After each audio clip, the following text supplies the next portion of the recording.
Hi there. Welcome to the Lifehack Show. Life is full of limitations. Learn how to break free and live your best life. Join me, Allie Kramer, Content Director of Lifehack, as I interview the top experts in the self-improvement sphere for advice on how to make life more enjoyable, no matter who you are. If you're looking for insight on how to overcome any obstacle, this podcast is made for you.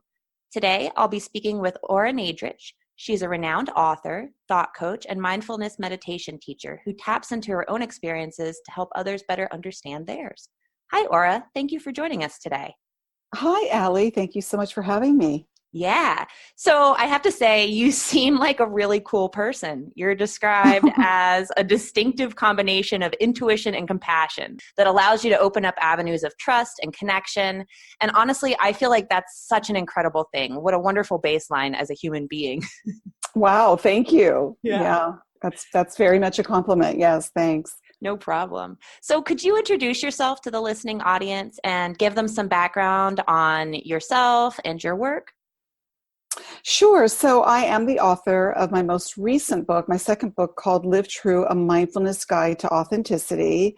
And my first book, Says Who, How One Simple Question Can Change the Way You Think Forever, really was a great prelude to the book that I have out now. It was a book on a cognitive method that I came up with for transforming negative and fear-based thoughts. And now with Live True, also a book on transformation. The thrust of my work is very transformation-oriented, and it's also very thought-based, meaning that my work is really designed to help people know that they can change their thoughts to serve their well-being.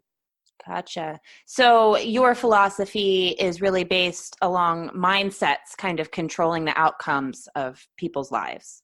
Absolutely. And my work is very mindfulness based, which is the practice of being present. And it really does seep into all areas of my work, in that mindfulness really teaches us how not only to be present, but to be aware of the thoughts that we're holding in our mind in the present. And do those thoughts, in fact, serve our well-being? Mm-hmm. So how did you get interested in mindfulness? Well, I like to say that I consider myself, or probably when I think back to myself as a child, I was practicing mindfulness and I didn't know it, meaning that I recall some of my most enjoyable moments was being really present and laying in a field of grass and looking up at the sky and watching the clouds move across the sky, which is interesting because that's an image that's brought up a lot in meditation, to observe your thoughts like they're clouds moving across the sky, to let us be aware of the impermanence of our things like our thoughts, that they don't stay. As I like to say, we hold on to our thoughts don't hold on to us. So I think that was like the early beginnings of my authentic self, if you will. Having just written a book on the authentic self, coupled with mindfulness, is that I feel like I was a person who liked being present. Yeah. I really enjoyed being in the present. I was a happy child. I loved to really enjoy what I was doing in the moment. And fast forward to my life, in that at around 15, I had a very sad incident happen, a family tragedy, if you will. My older sister had a mental breakdown. And that was just devastating. That I bet. it turned my world upside down. I idolized her. She was amazing. And she was never the same after that, unfortunately. It was deeply and profoundly sad. And what that did is it really stirred up in me the understanding, or wanting to understand, the workings of the mind. Because here I saw a sister that seemed to be perfect one day and then was never the same again.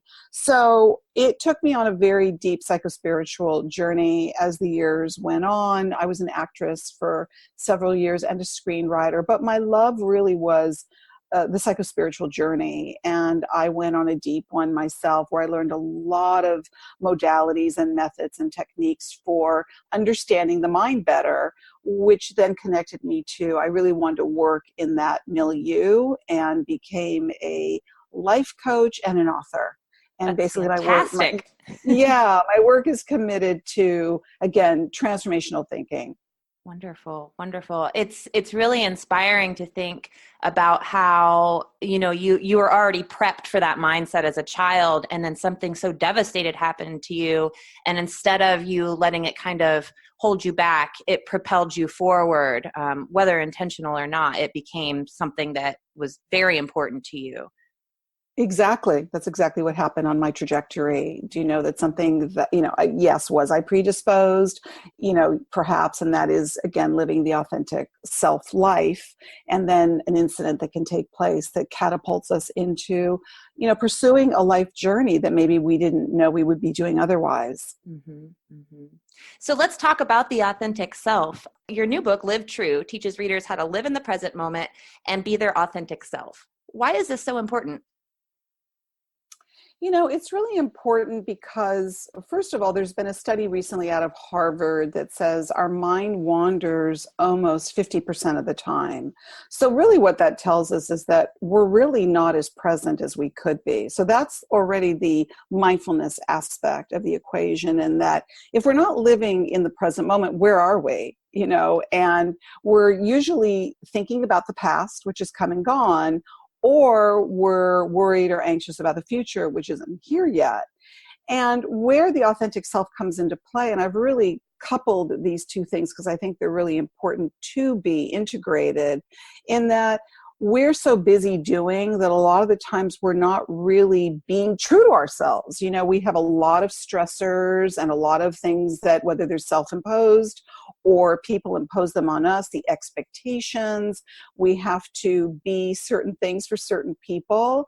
And what I have found with so many people that I've worked with, that they have lost a sense of their authentic self. Mm-hmm. They feel that they have been fulfilling something that they felt they had to, or were supposed to, or expected to do.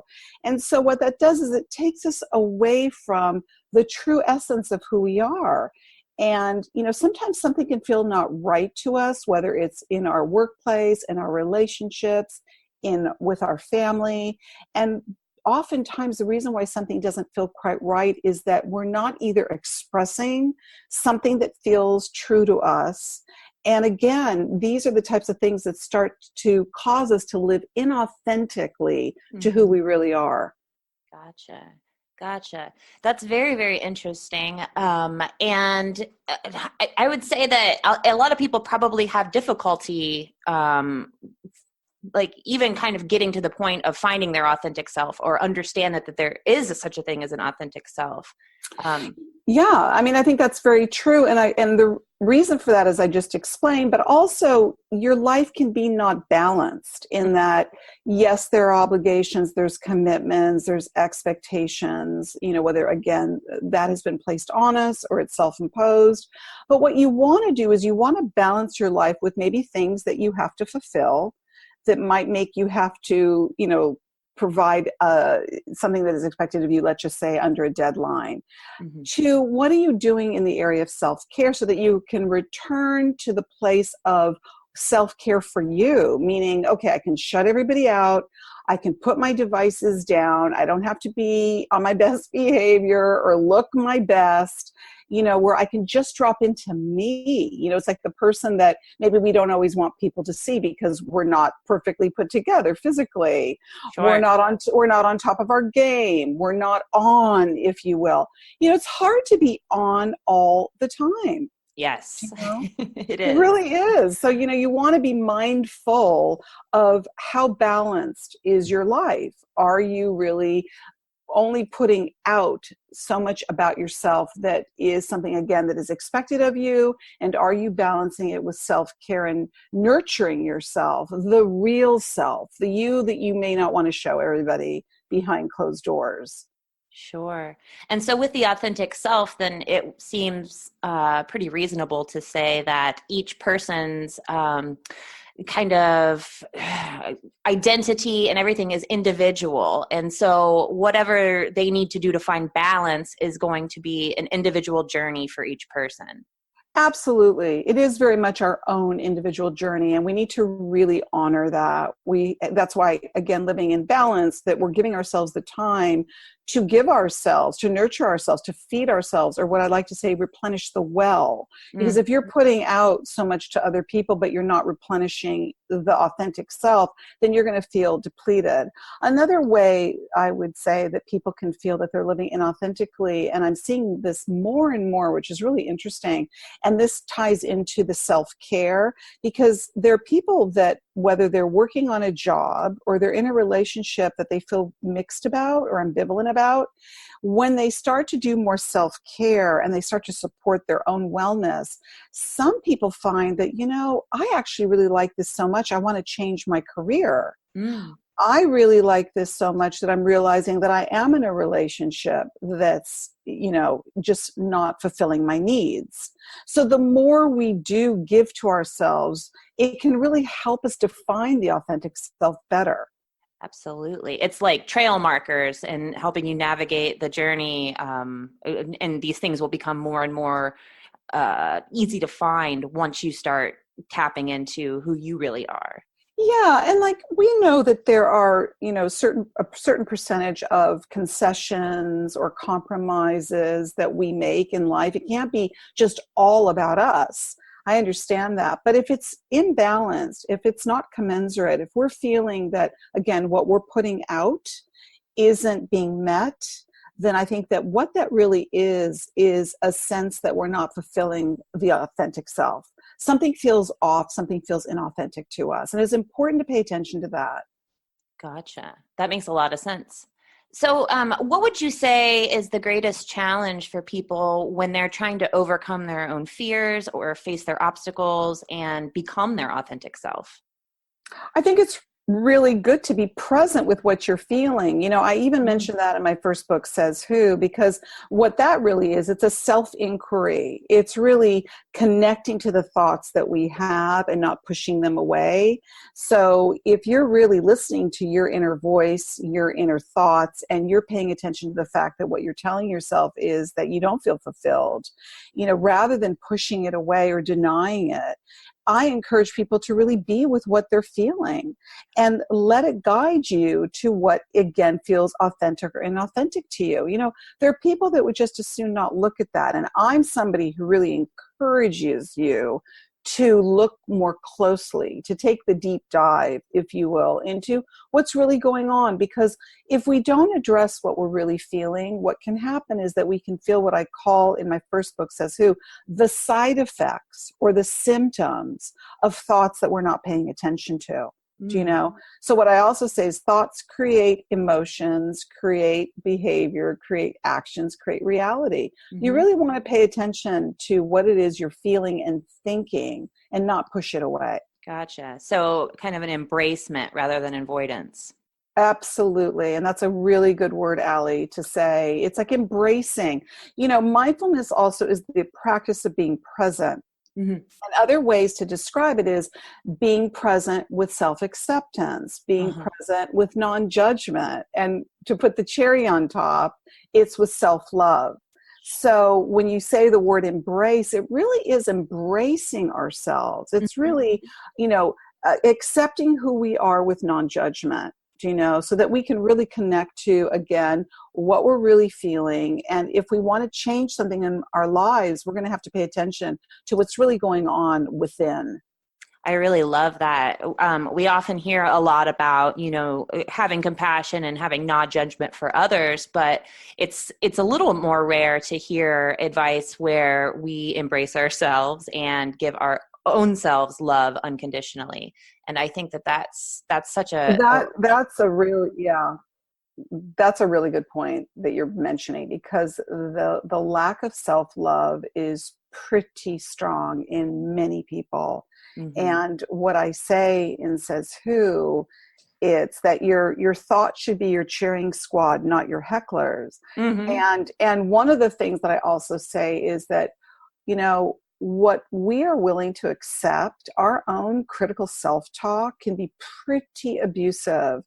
And yet if someone else talked to us a certain way that was really undermining, we wouldn't accept that so readily. And yet we would do that to ourselves. Sure. We throw ourselves under the bus far too often. That's why the thing about self-love, acceptance, embracing, and again, I love that word, is really saying, hey, wait a minute, I need to really embrace myself. I really need to accept myself no matter what it is I'm going through, even if I'm in a time of transition, and not to be self-critical. We do Yeah. that far too often. Yes, absolutely. I started thinking about this visual. If everyone just, loved themselves a little bit more, the world would be a happier place, I think. It would, and I really bring that up when people ask me, how do you practice mindfulness? I say a great way to start is first thing in the morning when you wake up. And literally open your eyes and not shoot out of bed like a ball out of a cannon. Right. I know we're busy people. We all have things to do. We can't always have the luxury of just, staying in bed. But I talk about the time that this requires, which is just a couple of minutes to open your eyes and be in gratitude that you're alive one more day. And what that does when we go into the mind space, if you will, of self-love and acceptance, we really do go into gratitude and compassion and all those feelings that are really under the beautiful umbrella of love is really the very way in which it jumpstarts our day. So even if you're somebody who can't start your day like that, try and find that at one point in your day. Try to connect to a place of self-love. Absolutely. And so you've kind of touched on this, my next question, a little bit, but maybe you can elaborate a little more. In the book, Live True, you talk about how one's own connection with their authentic self will lead to an awakening in others. I think that this is really a pretty impactful statement, and I'd love to hear more about that. Yeah, that's a really important point because, a lot of the times what we tell ourselves that become a part of our core beliefs isn't necessarily true at all. And, things like vulnerability can be really uncomfortable for people. So when you're somebody who's really on the journey of self-awareness or awakening or, bettering your life, it requires certain things of you that could be thought of as courageous and brave. And that's being really honest with yourself, which I'm a real advocate of. I talk about that in Live True. When you see people whose lives are working, or when you see somebody who seems confident, who seems someone who's showing signs of self-love, acceptance, what do we think about those people? It's very attractive. Sure. I'm not talking about just the confidence in a cocky kind of way. I'm talking about somebody who's really comfortable in their own skin. And that they're not somebody who's hypercritical of themselves. They are somebody who's good at self-love and self-care. When I see that, that tells me a lot about a person. So when we practice those things, what we're really showing out to other people and out in the world is that, hey, I'm worth it. Right. I care enough about myself to take good care of myself. And what I want to say is that that is attractive. It's really appealing. Absolutely. To see somebody like that. So you're really setting a precedent that is enviable. You're setting a precedent that's showing friends or family, hey, I'm worth it. I'm good to myself. I love myself. And maybe someone isn't there yet to do that, but when they see you doing it, you are setting a tone that other people are going to want to either emulate or follow or, aspire to be like you are. Absolutely. You're setting a good model example for how to live a happy life by being happy with yourself.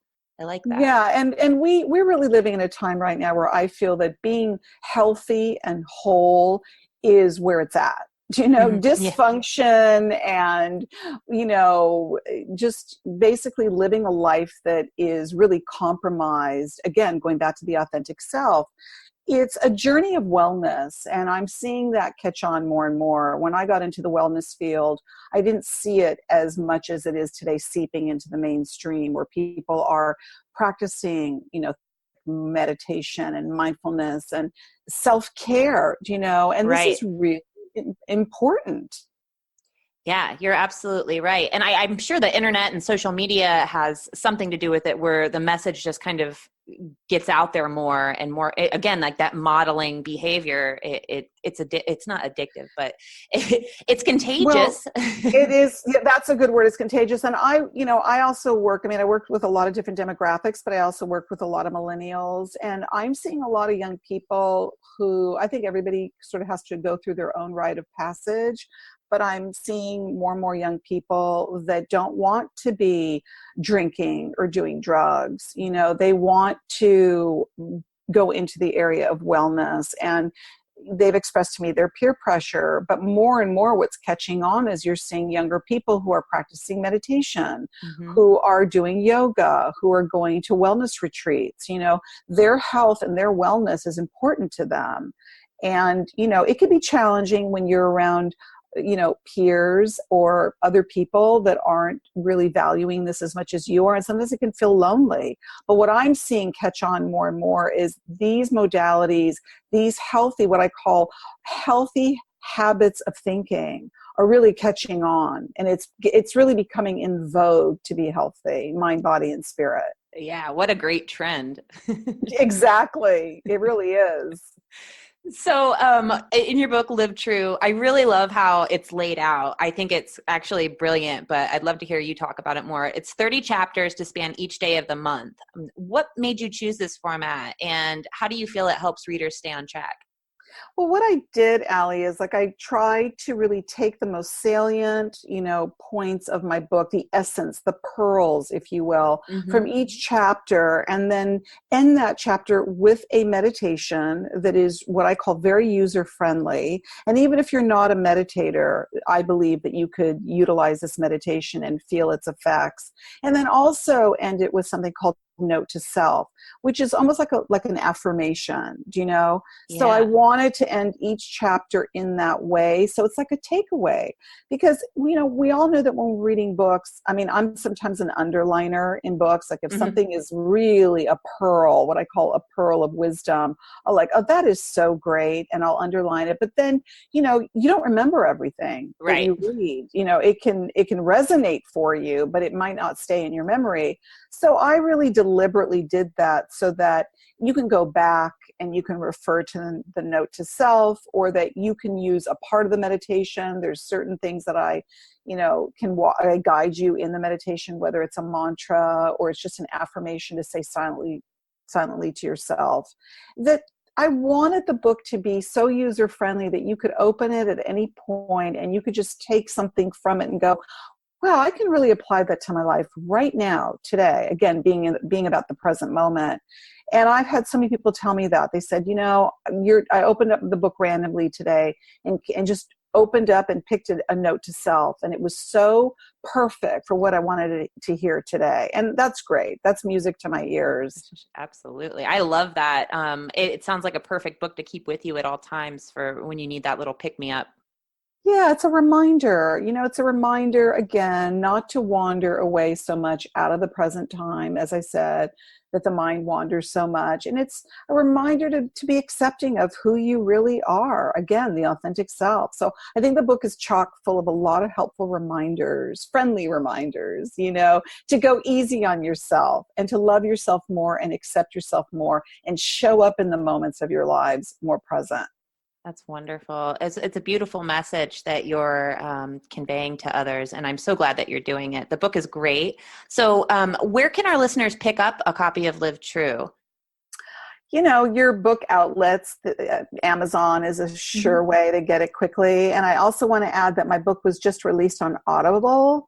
So Very cool. I know, I'm super excited about that. People ask Yeah. me a lot because I do a lot of guided meditations. And so I have meditation. I'm out on iTunes and Spotify. I've got Ora meditations, and I also have Live True meditations. So people ask me, I want to hear you talk. And so I felt very inspired to do that.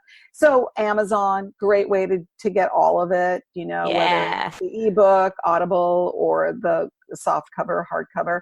Barnes and Noble, if that's your thing, or, if you happen to have a bookstore near you, whatever ones are still around, Right. maybe they can order my book for you. That's wonderful. Wonderful. To our listeners, I urge you to check out Ora's book, Live True, A Mindfulness Guide to Authenticity. And be sure to visit her site at www.oranadrich.com. That's ORANADRICH.com. Thank you, Ora. Anything else to add about your new book? Wow, I think we covered a lot of it. Thank you so Yeah. much for having me. Yeah, absolutely. It's a very inspirational episode. And I totally love the idea of, having this mindfulness in your life at all times and being present in the moment and focusing on your self-love. That's such a beautiful message. Great, thank you. And start today. You Yeah, could start today. Yeah, that's probably the best message of them all, huh? Right. Yeah, exactly. One positive thought you can tell yourself today. Awesome. Well, thank you so much for speaking with me today, Ora. It was a pleasure. So that wraps up today's show. Thank you all for joining, and stay tuned for our next episode of the Lifehack Show.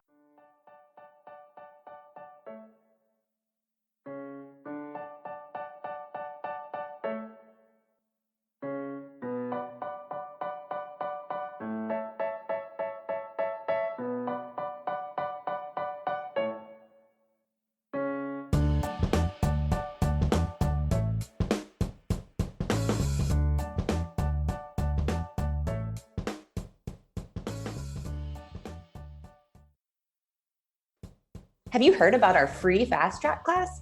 Discover the secrets behind our proven framework to help you reach goals quicker and easier than you ever thought possible. Don't wait. Sign up today to secure your spot. Visit lifehack.org/limitation-fast-track.